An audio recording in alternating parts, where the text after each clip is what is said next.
Okay, this is what revision part 2। ये हम part 2 की बात करें, ऑर्गेनिक रिवीजन पार्ट 2। अभी तक जो हमारे पास में बात चल रही थी वो ये चल रही थी कि हम प्रॉपर्टीज की बात कर रहे थे, डायरेक्ट थियोरेटिकल प्रॉपर्टीज की। अब थियोरेटिकल प्रॉपर्टीज में हमने बात कर दी थी एल्किल हैलाइड तक, सब तक। अब हम आते हैं अल्कोहल एंड ईथर। अल्कोहल और ईथर में ऐसी क्या थियोरेटिकल प्रॉपर्टीज हैं? एक हमारे पास में इसके अंदर आती है बात लुकास टेस्ट की, ठीक है। हमारे पास में लुकास टेस्ट आता है। ईथर हमारे पास में एक्सप्लोजिव हुआ करते हैं, ये आइडोफॉर्म टेस्ट दिया करते हैं अगर condition CH3 CH2।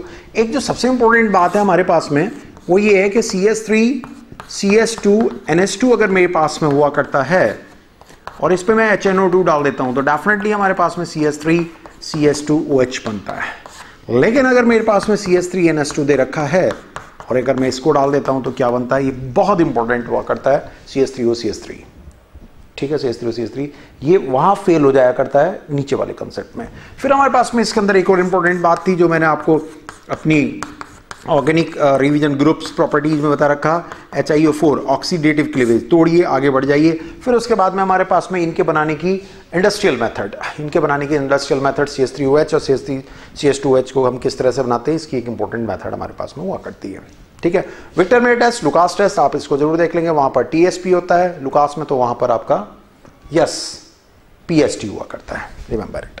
Now come to the next, alcohol ether के अंदर ही थियोरेटिकल बातें। जो सबसे इंपॉर्टेंट इसमें थियोरेटिकल बात है जो कि केमिकल रिएक्शन से भी रिलेटेड है, वो है Cu के साथ ऑक्सीडेशन कर देना, Cu 300 डिग्री सेल्सियस। जब मैं आपकी बात करता हूं तो इस वाले में प्राइमरी हमारे पास में देता है, आपका प्राइमरी अल्कोहल होगा तो हमें एल्डिहाइड देगा, सेकेंडरी अल्कोहल होगा तो मेरे पास में मुझे कीटोन देगा, और जब मेरे पास में टर्शरी होगा तो remember it, it is giving alkene. ये हमें एल्कीन दिया करता है। ध्यान रखे रहेंगे इस चीज को।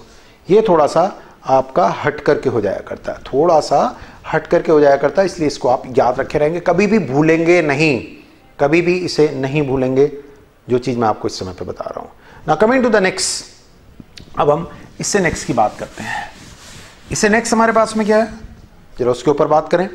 अल्कोहल ईथर के अंदर मेरे पास में जो इंपॉर्टेंट बात है वो ये है कि अगर मैं अल्कोहल ईथर की और थियोरेटिकल प्रॉपर्टीज की बात करने लगता हूं तो 5% मैंने उसके अंदर भी आपको दे रखा, मैं बार बार बोला हूँ, PDF देख लीजिएगा, ऑर्गेनिक ग्रुप पर PDF।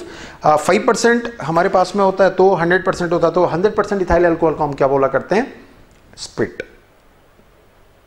नहीं साहब, 100% को बोलते हैं एब्सोल्यूट अल्कोहल। 95% 5% का कॉम्बिनेशन स्प्रिट बोला जाता है। CH3OH को हम क्यों डालते हैं? CH3OH को डालने का एक सबसे बड़ा रीजन होता है, वो आपके पास में क्या काम करा करता है? वो पॉइजन का काम करता है, ठीक है। वो ना काम करता है CH3OH किस पे काम करता है? ऑप्टिकल नर्व्स पे। और C2H5COH इथाइल अल्कोहल कहाँ काम करता है? कई सारे बोल रहे होंगे। इथाइल अल्कोहल कहाँ करता है? नर्वस सिस्टम पे काम करता है, बेहोशी दे देता है, खुमारी दे देता है, नशा दे देता है, हैं? चलो जो भी है, हमारे पास में थ्योरेटिकल क्वेश्चन इस तरह का बन करके आ जाया करता है। तो ये हमारे पास में कुछ छोटी छोटी सी इसकी थियोरेटिकल बातें हुआ करती हैं। आपको अजीब लग रहा होगा मैं इस तरह से क्यों पढ़ा रहा हूं, इसका रीजन है थियोरेटिकल पॉइंट्स को, जिससे ग्रुप प्रॉपर्टीज के बारे में जो मैं बात कर रहा हूं वो आप अलग से कर लीजिए, अलग से कंप्लीट कर लीजिएगा उन्हें, ठीक है। फिर उसके बाद में हमारे पास अल्कोहल ईथर खत्म हुआ। अल्कोहल ईथर के बाद में हमारे पास में आता है एल्डिहाइड एंड कीटोन्स। एल्डिहाइड और कीटोन के लिए हमारे पास में एक सबसे इंपॉर्टेंट बात हुआ करती है, हमारी रिएक्शंस। हमारे पास में 5 रिएक्शन है, केनी-जारो रिएक्शन, एल्डोल कंडेंसेशन, ठीक है, रीफॉर्मेस्ट की रिएक्शन हमारे पास में, और साइनोहाइड्रिन फॉर्मेशन। 2,4-DNP की रिएक्शन भी इसके साथ में बहुत इंपॉर्टेंट होती है कि हम 2,4-DNP के साथ में किस तरह से चीजों को करा करते हैं। एक चीज बहुत इंपॉर्टेंट है हमारे पास में, जब मैं रिएक्शंस की बात करूंगा, एडिशन सब्स्टिट्यूशन इस तरह की कोई भी, हर चैप्टर की मैं रिएक्शंस की भी बात करूंगा आपसे, वो भी मैं चीजें समझाऊंगा। तो अभी मैं केवल थ्योरेटिकल बार बार, वो मिक्स हो जाएंगी नहीं तो, ठीक है। वो थ्योरेटिकल में हमारे पास में क्या है कि जब इसके साथ NH3 रिएक्शन करता है तो यूरोट्रोपिन नाम की चीज बनती है, जबकि इसके अलावा जब भी कोई अमोनिया डेरिवेटिव रिएक्ट करेगा, अमोनिया से रिलेटेड वाला रिएक्ट करेगा, तो वो ऐसे करके निकाल देगा NH। ये हमारे पास बनता है। ये कुछ रिवीजन का जब वक्त चल रहा है, रिवीजन का समय चल रहा है, रिवीजन आपको करा रहे हैं, इसलिए आपको इस चीज में कोई टेंशन लेने की जरूरत नहीं है। अटेंटिव रहिए, टेंशन मत रखिए इसके अंदर, बिल्कुल भी टेंशन नहीं रखनी है आपको। अब उसके बाद में नेक्स्ट हमारे पास में जो चीज होती है उसके ऊपर मैं अब आपसे बात करने वाला हूं कि केनी-जारो हो गई, एल्डिहाइड हो गई, रीफॉर्मेस्ट की हो गई, ये सारी चीजें हमारे पास में इसके अंदर दी हुई है, ठीक है। अब हमारे पास में जो बात आती है वो ये आया करती है कि इसके अंदर 2 टेस्ट और इंपॉर्टेंट है, फैलिंग सॉल्यूशन टेस्ट और कौन? Tollen test, Tollen Fehling, Fehling solution benzaldehyde के द्वारा नहीं दिया जाता है, उस चीज को भी आप अपने दिमाग में फिट कर लीजिए, याद कर लीजिए, ये इसके लिए एक इंपॉर्टेंट बात हो जाती है। जब ये बात खत्म होती है तो अब आता है एसिड और एसिड डेरिवेटिव। एसिड और एसिड डेरिवेटिव की जब हम बात करा करते हैं, मेरे पास में जब बात आती है एसिड और एसिड डेरिवेटिव की बात आती है, तो इसके अंदर हमारे पास में एक सबसे पहले आती है रिएक्टिविटी। रिएक्टिविटी इस बात पर डिपेंड करती है, मैंने आपसे पहले भी कहा है कि आप इस चीज़ को हमेशा ध्यान रखिएगा। रिएक्टिविटी इस बात पर डिपेंड करती है कि हमारी लिविंग टेंडेंसी कैसी दी हुई है। अगर हमारी लिविंग टेंडेंसी अच्छी है, जैसे यहाँ पर ये ग्रुप है, यहाँ पर ये ग्रुप है, यहाँ पर ये ग्रुप है, ये ग्रुप है तो HCl है, ये ग्रुप है तो CH3OH है, और यहाँ पर ये ग्रुप है तो ये RCOOH है। अब हमें देखना है इनमें सबसे अच्छा एसिड कौन है, ये है, फिर ये है, फिर ये है। तो सबसे अच्छा रिएक्टिव जो होता है वो RCOCl हुआ करता है, सबसे ज़्यादा रिएक्टिव दुनिया में अगर होता है तो वो यही होता है। और इन मतलब एसिड डेरिवेटिव में, और उनमें सबसे बेकार अगर होगा तो वो ये होगा। तो इनकी एक सीक्वेंस ऑर्डर जो हमारे पास में होता है, अगर मैं इसको A मानता हूँ, इसे B मानता हूँ, इसे C मानता हूँ, इसे D मानता हूँ, तो सबसे अच्छा मेरे पास A है, फिर C है, फिर B है, फिर D है, क्योंकि ये इनके एसिडिटी का ऑर्डर है, यही इनकी लिविंग टेंडेंसी का भी ऑर्डर बना रहेगा। इनकी मेन रिएक्शंस मैं भी बताऊंगा आपको, मैं बार बार इनकी मेन रिएक्शंस आपको करनी सिखाऊंगा, लेकिन अभी थ्योरेटिकल पॉइंट्स मैं आपको बता दे रहा हूं। अब जो इसके अंदर एक और महत्वपूर्ण बात है, जो एक और इंपॉर्टेंट बात है, वो आपको याद रखनी है। वो सबसे इंपॉर्टेंट बात है इस पूरे चैप्टर की, इसके अंदर जो सबसे इंपॉर्टेंट बात है उसके ऊपर क्या, कि जब भी मैं इसको LiLH4 के द्वारा रिड्यूस करता हूं तो ये सब रिड्यूस हो जाते हैं। ये भी अल्कोहल दे देगा, ये भी अल्कोहल दे देगा, ये भी अल्कोहल दे देगा, लेकिन ये अल्कोहल नहीं देता है, ये देता RCONH2 RCH2NH2 देता है, अमाइंस को पैदा करा करता है, नॉट गिविंग एल्कोहल। इसकी लिविंग टेंडेंसी ना होने की वजह से ये रहता है, जबकि और सब लीव हो जाते हैं, this is again A theoretical important point है। ठीक है, ऑर्गेनिक अपने आप में एक बहुत बड़ा टॉपिक है, मैं कोशिश कर रहा हूं कि आपको छोटी छोटी सी बातों को क्लियर कराता चला जाऊं, जहां से आपको बहुत सारी चीजें होती हैं। अब इसके अंदर जो एक और इंपॉर्टेंट है, वो अमाइंस का थियोरेटिकल वाला टॉपिक ज्यादा इंपॉर्टेंट है। ठीक है, जो हमारे पास में अमाइंस की हम बात करते हैं।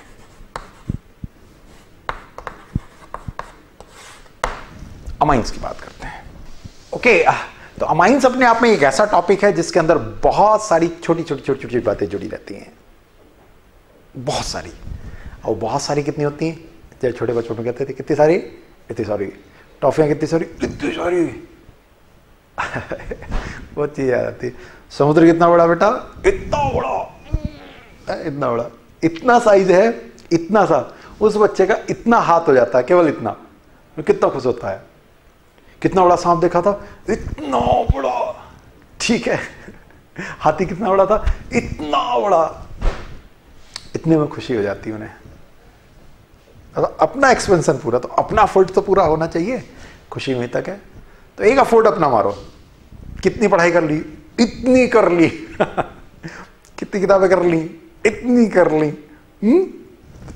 चलो ठीक है, तो अमाइंस के ऊपर बात कर रहे हैं, तो अमाइंस के ऊपर बहुत छोटी छोटी बातें जो डायरेक्ट एनसीईआरटी से रिलेटेड है वो तो मैं भी बता दे रहा हूं, और उसके अलावा वाली को देखते बाद में इफेक्ट्स में मेसोमेरिक रेजोनेंस वहां पर क्लियर होंगे। तो हमारे पास में अमाइंस में सबसे इंपॉर्टेंट हुआ करता है basic nature. Basic nature depend करा करती है इसके ऊपर आने वाले डेंसिटी पे इलेक्ट्रॉन की। अगर इसके पास में कोई ग्रुप ऐसा लगा हुआ है जैसे CH3NH2 है, तो इलेक्ट्रॉन की डेंसिटी को क्या करेगा, ये बढ़ाएगा। और अगर हमारे पास कोई ऐसा ग्रुप लगा है इस तरह का, तो डेंसिटी को और बढ़ाएगा। लेकिन एक चीज का और ध्यान देना पड़ता है कि कहीं हिंड्रेंस तो नहीं हो गई, कहीं हम गिर तो नहीं गए चारों तरफ से। तो अगर मेरे पास ये A है, ये B है, C है, तो ज्यादा अच्छा B होगा। तो इसका ऑर्डर जो हमारे पास में होता है, सेकेंडरी, फिर हमारे पास में टर्शियरी, फिर प्राइमरी, उसको हमेशा याद रखे रहना है। C2H5 के लग जाने पे ये ऑर्डर हमारा बदल जाता है, उसको भी याद रखना। एनसीईआरटी में डायरेक्ट जैसा दिया वो एज इट इज उतर के आता है, उसको याद करके जाएंगे, उस टेबलर को या उस वाली बात को। मैं तो आपको इनकी कुछ ऐसी बातें बता दे रहा हूँ जो यूजफुल है। मेरी यूट्यूब पे जो मेसोमेरिक इफेक्ट की वीडियो है उसके अंदर मैंने बहुत सारी बातें बताई हुई हैं, बहुत सारी बताई हुई हैं। बेसिक नेचर की, इंक्रीजमेंट की, डिक्रीमेंट की, सारी बातें मैंने बताई हैं। लेकिन मैं आपको यहाँ जो बात बता रहा हूँ वो हमारे पास में क्या है कि हम इसको रेजोनेंस के कॉन्सेप्ट पे ले जाया करते हैं, रेजोनेंस के कॉन्सेप्ट पे। अगर मेरे पास में ऐसा है तो लोन पेयर की डेंसिटी कम हो गई है, और अगर मेरे पास में इस तरह से दिया हुआ है तो लोन पेयर की डेंसिटी एज सच रहेगी। तो इन दोनों में से अगर हम बेसिक नेचर की बात करेंगे तो इसकी बेसिक नेचर ज्यादा होगी। अगर मेरे पास में कहीं पर ऐसे करके लिख दिया गया है तो उतर तो रहा है, लेकिन इन दोनों में से बेटर कौन सा, ये है, क्योंकि यहां पर यही रहेगी। इस दोनों में बात करेंगे तो बेटर कौन है, ये। तो this first, second and third, ये मेरे पास में बात होने जा रही है। इतनी बात हमारे सामने दिखाई दे रही है और इतनी बात हमें समझ में आती है। अब हम इससे नेक्स्ट की तरफ बात करते हैं आपसे कि बेसिक नेचर में हमारे पास में और कौन कौन से एस्पेक्ट्स हुआ करते हैं। ऑर्थो इफेक्ट हुआ करता है, सब कुछ है। ऑर्थो इफेक्ट कैसे होता है, तो वो सब मैकेनिज्म में मैंने शुरू की तरफ आपको ये बातें बता रखी है। हम मैकेनिज्म में किस किस तरह से इसको करा करते हैं, ठीक है। तो हमारे पास में कुछ इंपॉर्टेंट बातें जो इस ग्रुप से रिलेटेड होती हैं, थियोरेटिकल पॉइंट्स है, तो इसलिए मैं आपको बता रहा हूँ। ये हमारा पहला ग्रुप जो होता है ये कार्बाइल टेस्ट दिया करता है। कार्बाइल टेस्ट दिया करता है। कार्बाइल टेस्ट में हमारे पास में क्या होता है, ये हमारे पास में अगर हम कार्बाइल टेस्ट की बात करेंगे तो ये Cl है, ये Cl है, ये हमारे पास में CH है, ये गया और ये गया, और यहाँ पर हमारे पास H है, हमारे पास में यहाँ पर Cl है, तो ये K है और ये OH है। इन दोनों को हटाया, इन दोनों को हटाया, तो हमारे पास में क्या बनेगा, RNC। हमारे पास में क्या बनेगा, RNC। तो दिस वाज वेरी इंपॉर्टेंट, ये हमारे पास में बहुत इंपॉर्टेंट था। अब इससे नेक्स्ट की तरफ हम बात करते हैं। जो हमारे पास नेक्स्ट की तरफ है वो ये है, इसमें अगर बात करेंगे कि CH3 Cl या RCl या NH3 के साथ में कोई रिएक्शन होती है, मान लीजिए मेरे पास RCl के साथ में कोई रिएक्शन होती है, इस तरह से हमारे पास चलता जा रहा है, तो क्वाटरनरी साल्ट तक हम पहुंच जाते हैं। मतलब ये R4 है, ये N है, इस तरह से हमारे पास प्लस होता है और यहाँ Cl माइनस होता है। दिस इज ए सॉल्ट, ये सॉल्ट टाइप स्ट्रक्चर होता है और इसकी रिएक्टिविटी बहुत फास्ट होती है। इसकी रिएक्टिविटी अपने आप में बहुत बहुत बहुत ज़्यादा हुआ करती है। इसी तरह से अगर हमारे पास में फंक्शन ग्रुप से रिलेटेड कोई ऐसी बात हो गई जो हमारी बेसिक नेचर को घटाती है, बढ़ाती है, तो जैसे NH2 है, NO2 लगा है, इलेक्ट्रॉन की डेंसिटी को कम कर देगा। और अगर मेरे पास में कहीं पर ऐसे दिया हुआ NH2 और इसके ऊपर मैंने इस तरह से CH3 दे दिया तो इलेक्ट्रॉन की डेंसिटी को बढ़ा देगा। ये हमारे पास में बात होती है। तो ये कब है, जब ये वाली चीज़ें सेम है। अब उससे नेक्स्ट की तरफ हम बात करते हैं। वो हमारे पास में नेक्स्ट क्या है कि इसका कन्वर्जन बहुत इंपॉर्टेंट है। बेंजीन रिंग के ऊपर जो हमारे पास में ये दिया हुआ है, ये एक इंपॉर्टेंट स्ट्रक्चर है। ये आपको हमेशा याद रखना है कि आखिरकार ये कैसे बना होगा। ये बहुत इंपॉर्टेंट रिएक्शन है, बहुत इंपॉर्टेंट रिएक्शन है कि आखिरकार इससे ये क्या बना होगा और इससे ये वाला कैसे बनेगा, ये वाला कैसे बनेगा। इनके ऊपर क्या ऐसी चीज़ डाल दी जाए तो Sn प्लस HCl का एक रिडक्शन हुआ करता है बहुत अच्छे से, और इसमें NaNO2 प्लस HCl हुआ करता है जो कि N2Cl बनाता है। और N2Cl से मैं बहुत सारी चीज़ें बना लिया करता हूँ, बहुत सारी। जो इसमें सबसे इंपॉर्टेंट है वो हमारे पास में ये है कि हम स्टैंडमेयर रिएक्शन इससे कर लिया करते हैं। इसमें जो दूसरी इंपॉर्टेंट बात है वो है NaBF4, फ्लोरो बनाने का एक ही मेथड है। यहाँ फ्लोरो लग जाता है, इस तरह से अगर मैं बात करूँगा तो फ्लोरो लग जाता है। ये हमारे पास में इंपॉर्टेंट हुआ करता है। तो दिस इज़ वेरी इंपॉर्टेंट हमारे पास में हुआ करती है। गैब्रियल थैलामाइड रिएक्शन भी हमारे पास होती है। गैब्रियल थैलामाइड रिएक्शन को और कपलिंग रिएक्शंस को हम इसी के द्वारा शो करा करते हैं, इसी के द्वारा वो हमारी सारी रिएक्शंस हुआ करती हैं। तो ये हमारे पास में थ्योरेटिकल पॉइंट्स थे, थ्योरेटिकल कुछ बातें। जो रिएक्शन से रिलेटेड बातें हैं वो थ्योरी में हैं, पहले हैं, सब कुछ हैं। और हमारे पास में साथ साथ जो और बात करी गई है वो कहाँ पर गई है, रिएक्शन मैकेनिज्म। तो मेसोमेरिक इफेक्ट की जो वीडियो है वहाँ पर इसकी बेसिक नेचर, अमाइड्स की बेसिक नेचर अच्छी है या अमाइंस की बेसिक नेचर अच्छी है, दोनों में कंपेरिजन कैसा है, इस तरह की सारी बातों को वहाँ पर दिया हुआ है। तो थ्योरेटिकल छोटे छोटे से पॉइंट्स हम आपसे बात करते हैं कि जैसे NH2 होता है, RNH2 हमारे पास में कार्बाइल टेस्ट दिया करता है, हिंसबर्ग रेजन टेस्ट हमारे, इस तरह की बातें, इन सारी चीज़ों को हमें देख लेना होता है। बहुत बहुत बहुत बहुत इंपॉर्टेंट है इनकी रिएक्शन को समझ लेना, जान लेना, देख लेना। इनके इंटरमीडिएट्स क्या होते हैं, कार्बाइल रिएक्शन के, हॉफमैन के, इन सब के इंटरमीडिएट कैसे काम करते हैं, किस तरह से लोग वर्क करा करते हैं, उसके ऊपर मैं आपको अलग से एक वीडियो में ये सारी चीज़ें समझा रहा हूँ, समझाऊंगा, बताऊंगा, कराऊंगा मैकेनिक्स के अंदर। ठीक है, तो मैं होप ये करता हूँ कि आप अच्छे से चीज़ों करेंगे। NCERT बेस्ड जो बातें थी वो मैंने आपको इसमें बता दी हैं। इससे अलावा जो मैकेनिक्स बेस हैं वो आपका अलग सेगमेंट है, अलग बातें हैं, उनको हम वहाँ पर सॉल्व कर रहे होंगे। बस आपको ध्यान रखना है कि ये थ्योरेटिकल रिलेटेड जितनी भी बातें थी वो मैंने आपको कराई। बायोमोलिक्यूल, पॉलीमर, ठीक है, और chemistry everyday life, direct questions आते हैं, डायरेक्ट। इसलिए उनकी बार बार क्या करनी, 12th लेवल की जितनी भी बोर्ड की पुरानी आयु क्वेश्चंस हैं उनको आप एक बार अच्छे से देख लीजिए। एज इट इज वहीं से उतर के आएगा, एज इट इज, कुछ नहीं बदलेगा। ठीक है, तो यहीं तक बात करनी थी, यही चीज समझानी थी। इसके अलावा जो दूसरी वाली बातें हैं, रिएक्शन बेस, जो दूसरी बातें हैं, structure base, difference between two, वो सब की सब एक अलग सेगमेंट में अलग तरीके से शुरू करते हैं। तब तक आप एक काम करिए, इन्हें एक बार रिवाइज कर लीजिए।